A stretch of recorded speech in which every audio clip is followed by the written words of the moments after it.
into the inner workings of Warren. Ken, tell us what you got going on. Well, I'm here representing Bullish Picks, Bullish Institute of Financial Literacy, LLC, to be specific. And we have a number of brands up under our umbrella, which include Bullish Picks is our adult outreach course, a workshop series that teaches people about the stock market and the importance of saving and investing for retirement. We have Bullish Teens, where I go into the high schools and equip our youth with financial literacy. A lot of that is taken out of the schools. They don't really have econ classes like that anymore. And so I have that, and we have the Bullish Boot Camp. Are the teens? Yes. Because when we're talking about young people again, are the teens really interested in this? Is this something that grabs their attention? You know, Dody, it's actually much more interesting for the teens than it is for the adults. You know, adults, like, we're older, so we know at some point we have to deal with leaving a legacy, retirement, insurance, savings, and all that stuff is really boring, you know, but I make it fun and easy to digest. But when I go to the youth, because when I taught so many adults, after teaching hundreds of adults and some of them were educated, they're like, well, you have anything for the high schoolers or the kids? I really didn't. I only started the company to teach adults. And I realized because of the demand, I need to at least let me see if it's 30 or so companies I can find out here that are kid related. And I started doing research. You mentioned research earlier, and you find out, okay, well, who owns the Xbox? Well, Microsoft. Who owns PlayStation? Well, Sony. Well, these are publicly traded companies. Well, all these kids got iPhones. Apple's publicly traded. If you don't have iPhone, you got a Android. Android's owned by Google. All these kids are on Snapchat. Snapchat just IPO'd 2 months ago and is a publicly traded company. Kids are on Instagram. Instagram is owned by Facebook. Facebook is a publicly traded company. So kids are seeing the ability to make money. I show them and compare stocks like Nike versus Under Armour. How many of y'all own a pair of Jordans? Yeah, but y'all not making no dividends or no capital gains off Jordans. Your parents not getting a check back from Nike because you buy Jordans. You know, so I'm showing them the value of if you had bought Jordans 5 years ago for $200 and you wear them all the time, they're worth nothing today. Versus if you bought Nike stock 5 years ago, you could have sold some of your Nike stock and got a free pair of Jordans. You know what I'm saying? So let me ask you about this. Andre, I want you to pull this up. Dan Gilbert has a new company. Is anybody aware of this new company that he has? I don't know about the new one, but I used to work for Dan Gilbert for 3 years, so he about 300 companies now. Okay, so he's got a new company called StockX. Oh, yeah, with the shoes. I've seen that. Can you explain? Because I looked at that and I said, okay, I want to buy shoes. And then I'm looking at the trading and the this and that's. Well, this is like the New York Stock Exchange for gym shoes. It is. Is that kind of what you teach? Well, that's fad. It's a fad with the stock. Like, I get it, but at the end of the day, I wanted to teach people to invest in solid companies. What's going to be solid? What can I, as a working, everyday person with not thousands of dollars, what's something good for me to invest? Penny stocks? No. Wolf of Wall Street? No, do not start with penny stocks. Wolf of Wall Street? No. Okay. You're going to mess around and be the Wolf of Dexter. Going into penny stocks, you're going to go broke. Don't start there. I teach my students how to start with safe companies. I typically start with the Dow Jones Industrial Average, companies that totally represent America, and it's tough to lose money on some of these names. Companies like Verizon, companies like, mentioned before, Apple, Home Depot, Verizon, Procter & Gamble. This company's going to be around forever. You know, but some of the more exciting companies is what I encourage people to do, like get ahead of paradigm shifts. So when you think about the future, the whole thing about investing is get in while it's small, get out as it grows. How much do I need to start? I teach everybody start with as little as $500. You don't need to put in thousands. But if you just start off with, you don't have to start with 500. It's just what I tell my students. Because it's a little more exciting if you see that you got almost 1,000 in your portfolio versus you started with $100. You're asking a lot of the market to turn 100 into 1,000, but you're not asking a lot of the market to turn 500 into 1,000. That can happen in a matter of days, weeks, or months. So what really is insider trading? And let me tell you why I'm asking. Let me tell you why I'm asking. Yes. Insider trading. Insider trading. Because I would only buy stocks in something that I was knowledgeable about. That's smart. Which would be broadcasting, radio, entertainment, the music industry. Okay? Now, I have a son that works in the music industry. Well, okay. I have a son that works in the music industry. My daughter works for ExxonMobil. It's been their high-ranking position there. I am in broadcasting. If I'm going to buy anything, I'm going to buy stocks in music, broadcasting, or maybe oil. But I have family that works in all those. Now, if I want to buy radio station stock or broadcasting stock, then I have an inside track.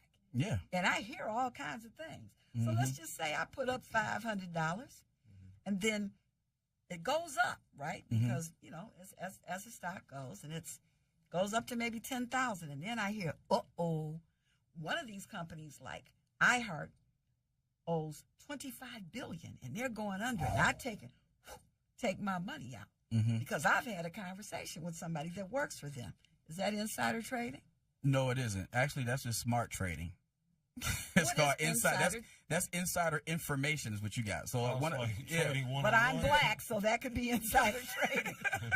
Well, it's not a lot of racism in the stock market. It's really just the only colors are is really green or red. There's not a lot of black and white. It's green and red.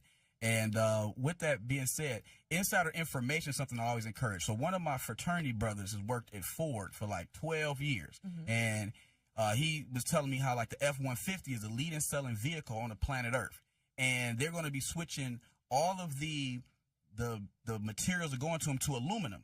So I asked him, well, who are you guys buying the aluminum from? I mean, Ford's buying all the aluminum, and all the cars have got to be lighter on the road for lower emissions because we're going to a greener world. So I invest in green stuff, just so you know. So that would you say that for our listeners, green investments are good? I like green. So things like solar, things like alternative energy, because I see a world where we're going to have to get off of fossil fuels and reduce the carbon footprint. So you see solar is exploding and expanding all over the country, all over the world. So solar companies, geothermal, wind, anything alternative energy.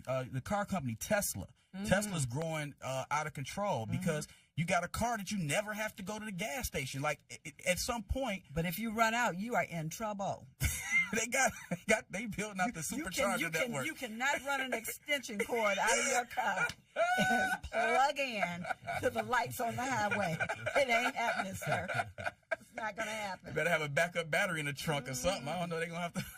Right. They working on the workarounds, but just saying that I try to get ahead of paradigm shifts. Another, you mentioned music.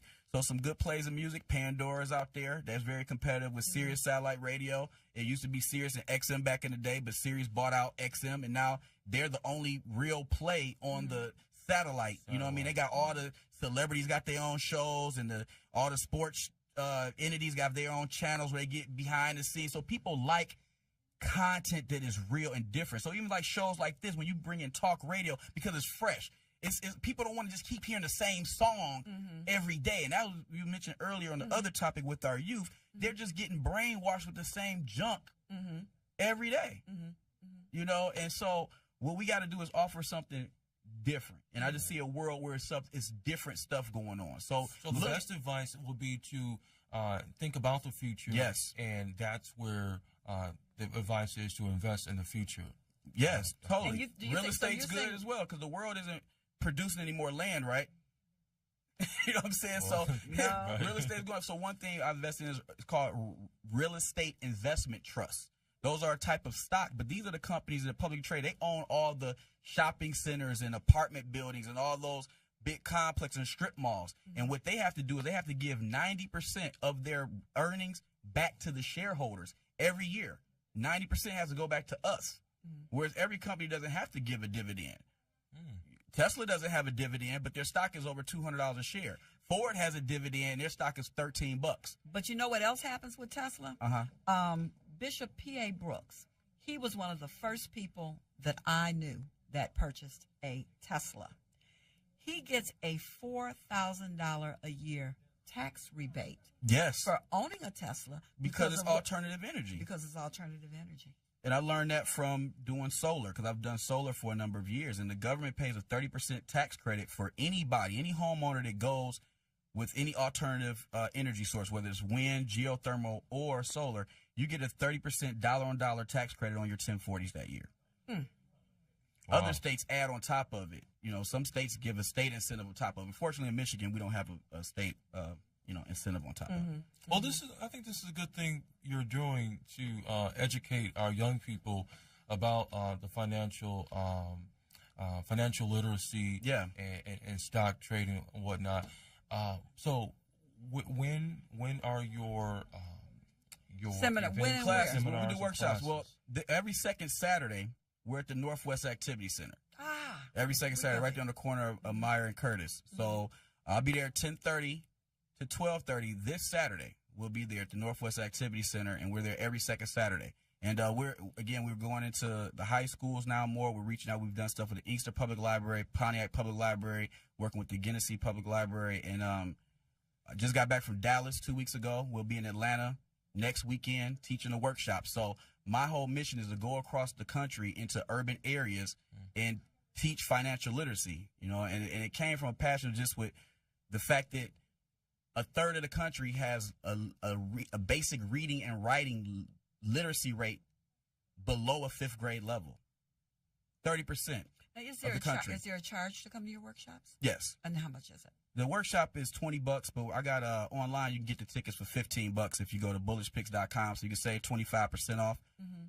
Or if you don't get your tickets online, you come to the door. Just mention you heard us on 9:10 a.m. and we'll honor the same discount. Okay, great. $15. And, we have to have you come back because we realized that our initial conversation really overtook the show, which was not a bad thing. It wasn't a bad thing. We appreciate your insight and you coming in. Oh, yeah, we got a ball. So our investment. Oh, yeah, I'll be back. For sure. Our investment is aluminum. Is that what I gathered from this? We should be investing in aluminum? Well, yeah, so the company is called Alcoa.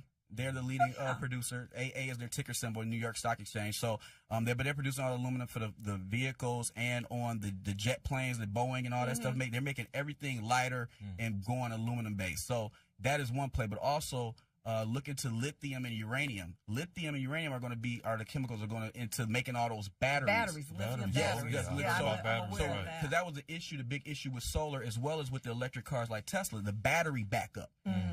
Solar's all good while the sun is out, but now when the sun is down, you can't pull power from the moon. Right. You know what I'm saying? So you got to have that battery backup. Makes sense. Well, you know what? I thank you so much for joining us.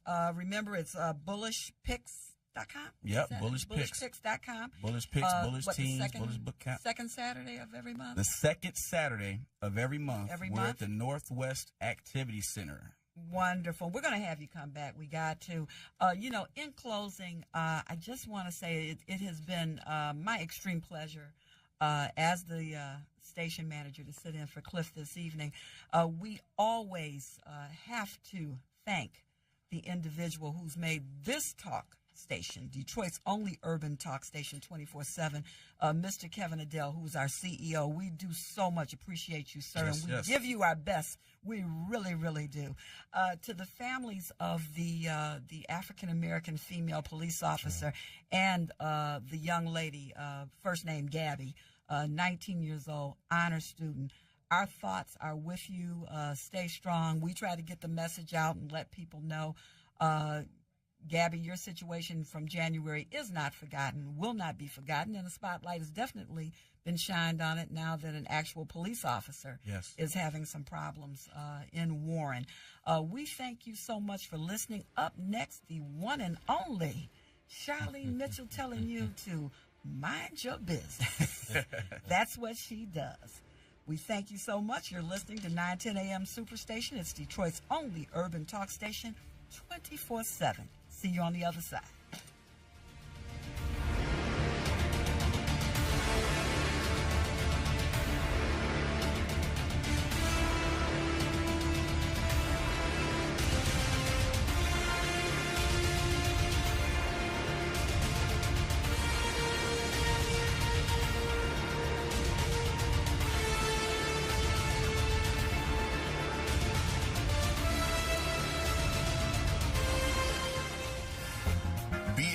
Of Detroit is a tough